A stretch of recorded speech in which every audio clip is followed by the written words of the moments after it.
Thank you, Mr. Chairman. I want to thank you and the ranking member for holding this hearing. As the chairman of the full committee, I appreciate that chairs and rankings who preside over nominations hearings, one of the fundamental responsibilities that we have to move nominees forward.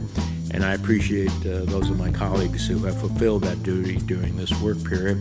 Congratulations to all the nominees and your families who are with you. This hearing comes at a time when human rights and fundamental freedoms face numerous challenges in our hemisphere, and champions of democracy are needed now. Payments will continue to be made to adult residents who filed 2021 tax returns and to other individuals. At this time, residents do not have to take additional action that is, to receive $300 checks. Florida families should also be on the lookout. A $450 check may be in your mailbox. The one-time $450 payment will help about 60,000 families in the state amid rising inflation. The money can be used for anything, but the state recommends it be used for back-to-school expenses or filling up at the pump. According to a letter signed by the governor, these checks are part of the First Lady's Hope Florida, a Pathway to Prosperity initiative. Today is a very big day. President Biden is expected to take some executive action this week for our stimulus payments. A final economic relief check in the form of a $250 or $500 check should arrive in most New Mexico residents' bank accounts.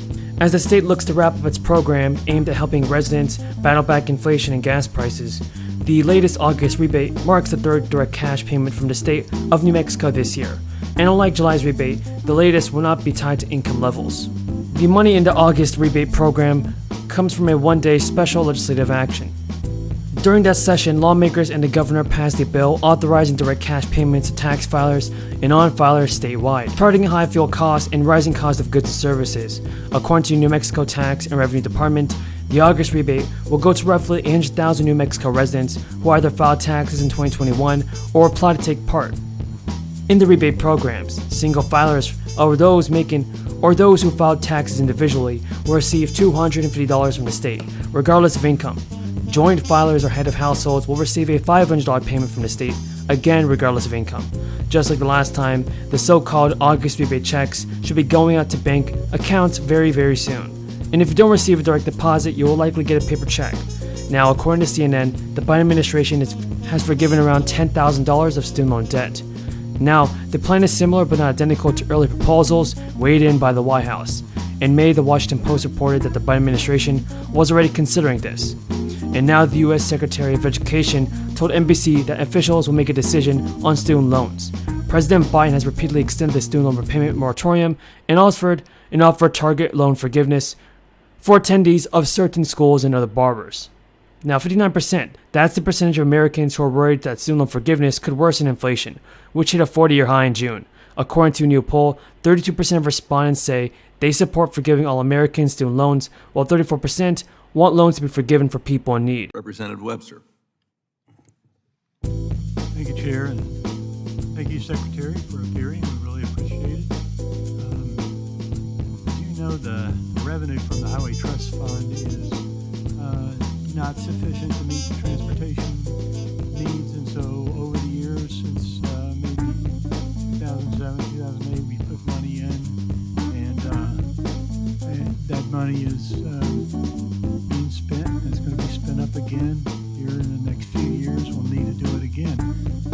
And CBO estimates that it's maybe 2026 or 2027 we'll run out of money again.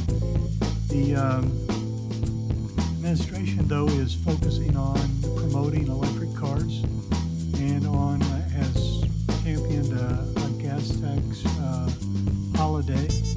Those are things that take away revenue, not add to it. So my question is, do you have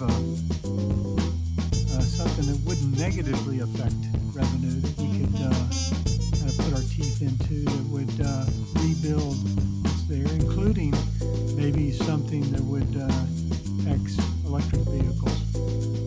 So first, I do want to emphasize that when the president asked Congress to consider the gas tax holiday, he called for a means of doing it that would hold harmless the Highway Trust Fund. But certainly the larger point is well taken, that as we continue the transition toward electric vehicles and zero-emitting vehicles, it means that we're going to need to have other means for filling gaps in the Highway Trust Fund. Up until now, Congress has been prepared to do that through general legitimate way to fund our highway needs. It's not the only way, and it's not consistent with the past practice of a user pays principle. How to enact an alternative.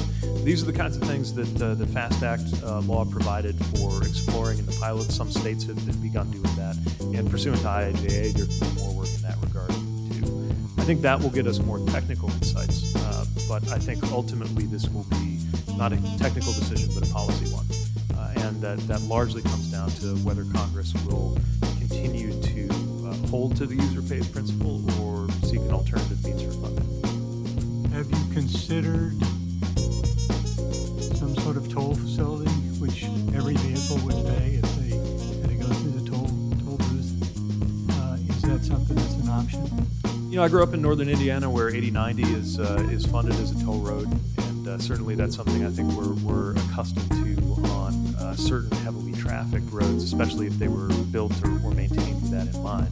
I think it Would be sent to eligible families starting in October without any separate applications needed. Some 115,000 Rhode Island households are expected to receive the check. The governor told reporters, "Our administration is committed to targeting tax relief to Rhode Islanders as we continue to build on our state's economic momentum. Supporting parents and their children with Rhode Island's new child tax rebate is sensible and critical way to grow our economy." The policy was established, everybody, in the 2023 fiscal year.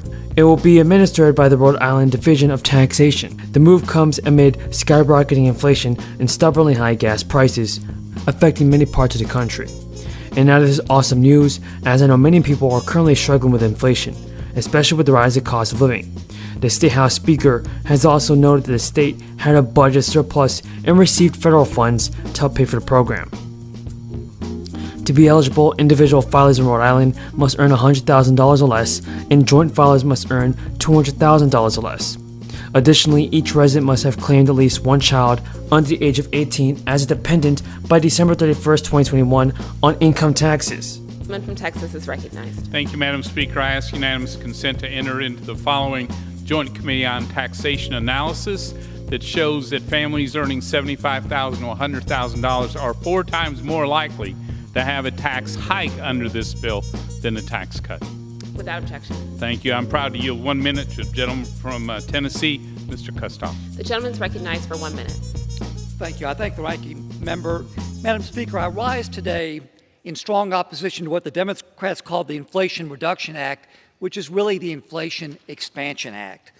Americans are grappling with an economy in recession and the highest inflation that we've seen in 40 years.